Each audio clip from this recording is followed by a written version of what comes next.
1954ರಲ್ಲಿ ಅಣ್ಣಾವರ ಅಭಿನಯದ ಬೇಡರ ಕಣ್ಣಪ್ಪ ಬಂತು. 58ನೇ ಇಸವಿಯಲ್ಲಿ ತಿಪಟೂರು ಸಿದ್ದಬಸಪ್ಪ ಕರಿಬಸಯ್ಯ ಅನ್ನುವಂಥ ತಿಪಟೂರಿನ ಒಬ್ಬ ಕಬ್ಬಿಣದ ವ್ಯಾಪಾರಿ ಅಣ್ಣ ತಂಗಿ ನಿರ್ಮಾಣ ಮಾಡಿದ್ರು. 58ರಲ್ಲಿ ಅಣ್ಣವರು ಸರೋಜಾದೇವಿ. 60ನೇ ಇಸ್ವಿಯಲ್ಲಿ ರಾಣಿ ಹೊನ್ನಮ್ಮ ನಿರ್ಮಾಣ ಮಾಡಿದ್ರು.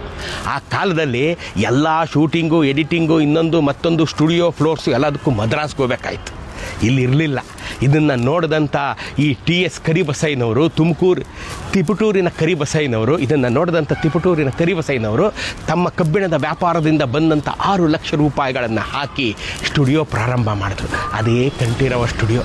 ಅವತ್ತು ಅವ್ರು ಸಾಥ್ ಕೊಟ್ಟವರು ಧರ್ಮಸ್ಥಳದ ಧರ್ಮಾಧಿಕಾರಿ ರತ್ನವರ್ಮ ಹೆಗಡೆಯವರು, ಪಾಟೀಲ್ ಪುಟ್ಟಪ್ಪನವರು, ಗುಬ್ಬಿ ವೀರಣ್ಣವರು, ಅನ್ನದಾನಯ್ಯ ದೊಡ್ಡಮೇಟಿಯವರು, ಜೊತೆಗೆ ಅಣ್ಣವರು. 66ರಲ್ಲಿ ಸ್ಟುಡಿಯೋ ಶುರು ಮಾಡಿದಾಗ ದಿಂದ ಕೊನೆವರೆಗೂ ಅವ್ರ ಜೊತೆ ಇದ್ದಿದ್ದು, ಕರಿಬಸಯ್ಯನವ್ರ ಜೊತೆ ಇದ್ದಿದ್ದು ಅಣ್ಣ ಅವರು. ಅರ್ಥ ಆಯ್ತಾ? ಇವತ್ತು ಕರಿಬಸಯ್ಯ ಯಾರು ಅಂತ ಸರ್ಕಾರಕ್ಕೂ ಗೊತ್ತಿಲ್ಲ, ಅವ್ರನ್ನ ಮರ್ತ್ಬಿಟ್ಟಿದ್ದೀವಿ. ಈ ಕಂಠೀರವ ಸ್ಟುಡಿಯೋ ಮಾಡಿದಂಥ ಪ್ರಾತಸ್ಮರಣೀಯ ಕರಿಬಸಯ್ಯನವರು 6 ಲಕ್ಷ ರೂಪಾಯಿ 66ನೇ ಇಸ್ವಿನಲ್ಲಿ ಹಾಕಿ ಜಾಗ ತಗೊಂಡು ಇದನ್ನು ಶುರು ಮಾಡಿದ್ರು. ಕರಿಬಸಯ್ಯನವ್ರನ್ನೂ ನಾವು ನೆನ್ಕೋಬೇಕು.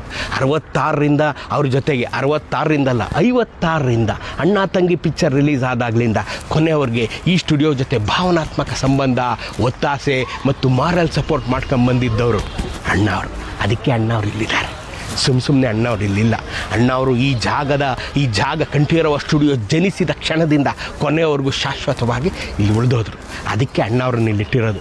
ಅಣ್ಣವ್ರನ್ನ ಇಲ್ಲಿ ಎಷ್ಟು ನೆನೆಸ್ಬೇಕು ನಾವು, ಕರಿಬಸಯ್ಯನವರು ಅಷ್ಟೇ ನೆನೆಸ್ಬೇಕು. ಕರಿಬಸಯ್ಯನವ್ರದ್ದು ಒಂದು ಪ್ರತಿಮೆ ಇಡಬೇಕು. ತಿಪಟೂರು ಕರಿಬಸಯ್ಯನವರು 66ನೇ ಇಸ್ವಿಲಿ 6 ಲಕ್ಷ ರೂಪಾಯಿ ಹಾಕಿದ್ರು ಅಂತ ಇಲ್ಲೊಂದು ಬೋರ್ಡ್ ಹಾಕಬೇಕು. ಇಲ್ಲದೇ ಜನಕ್ಕೇನು ಗೊತ್ತಾಗುತ್ತೆ? ಕಂಠೀರವ ಸ್ಟುಡಿಯೋಗೆ ನೀವು ಬಂದಾಗ ಅಣ್ಣವ್ರನ್ನೂ ನೆನೆಸ್ಕೋಬೇಕು, ಕರಿಬಸಯ್ಯನವ್ರನ್ನೂ ನೆನೆಸ್ಕೋಬೇಕು. ಈ ಸ್ಟುಡಿಯೋ ಶುರು ಮಾಡಿದಂಥ ಪುಣ್ಯಾತ್ಮ. ಗೊತ್ತಾಯ್ತಾ? ಈಗ ನೋಡಿ,